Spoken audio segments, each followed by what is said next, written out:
Hey guys, Dorky DIY Dad here. If your bathroom sink is running slow, stick around and I'll show you how to easily clean it out.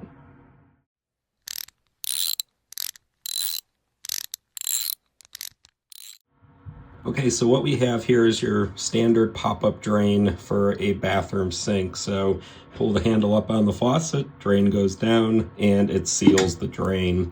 Sometimes stuff, we'll just call it stuff, will get kind of gunked up and caked up right in this drain housing right here, and it causes your drain to run slower. So first thing you're going to want to do is go underneath the sink and loosen a nut that is actually holding this pop-up drain in place. So follow me and we'll go underneath the bathroom sink. So this is not at all glamorous underneath the bathroom sink, but here is the actual mechanism that will raise and lower your pop-up drain. So it's just connected to that pull coming out of the faucet. So all you're gonna do here is loosen this nut. And I had already pre-loosened this because, as you can see, I need one hand to loosen it and another hand to hold the camera. So just gonna loosen this right here. And this comes out. And then this little rod, you'll see why what that does here in just a second. So let's go back up to the sink. So we've pulled that mechanism out, and now you can just lift your drain stopper. And I obviously did clean this before the video. I guess some stuff did wash back on it. You can see that kind of black gook. That's essentially what you're gonna see on this stopper. Now that little rod that was sticking out goes right through this hole right here. So when you pull up and down on your drain stopper, that causes your drain stop to go up and down. So here you've got your sink. In my experience, most of the stuff that you're cleaning out is going to be in the first inch or two of your pipe right here. They do make different types of pipe cleaners and pipe snakes that you can buy.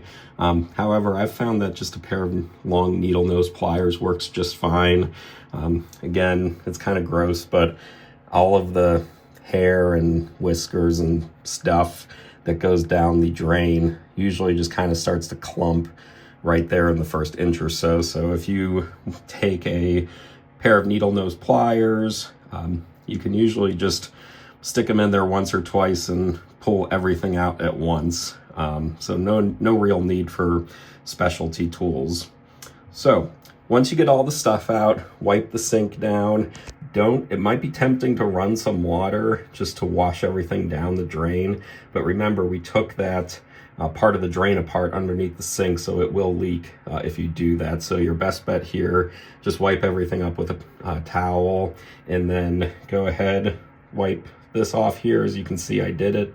It's not perfect, it's certainly not brand new, but again, it's going in the drain, so not really, it's more function over looks at this point.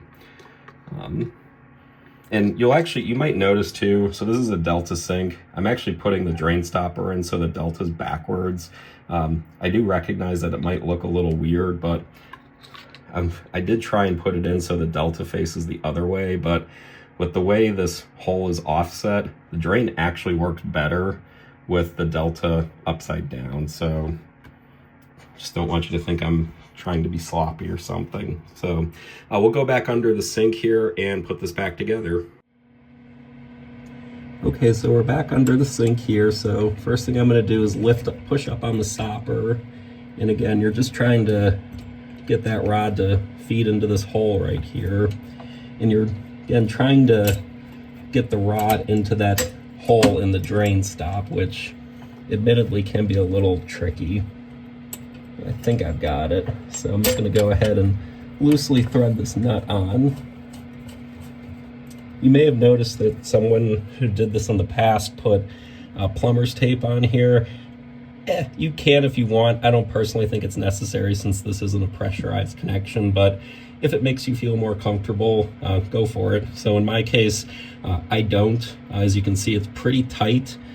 So that's just one more thing that my fat sausage fingers would have to try and do. So in my case, I just snug it up with a pair of channel locks and call it a day. So we'll go back up to the top of the sink and test it to make sure it works. Okay, so we're back up here at the top of the sink. Go ahead and pull the rod. Everything seems to be working. In my case, that nut on the underside of the sink, I just actually used a crescent wrench to snug it up. I went about a quarter of a turn. That's really all that it takes. Just a general rule in plumbing. When you're tightening connections, sometimes going too tight can actually cause a leak. So with plumbing, it's better to kind of back off a little bit and then work your way up to the point where you feel that it's snug enough. In my case, I know somewhere between an 1/8 and a quarter turn is usually plenty for this type of connection. Again, because it's not pressurized. So I hope your sink is running more smoothly now. And if you found this video helpful, please hit the like button and consider subscribing. Until next time, I'm the Dorky DIY Dad.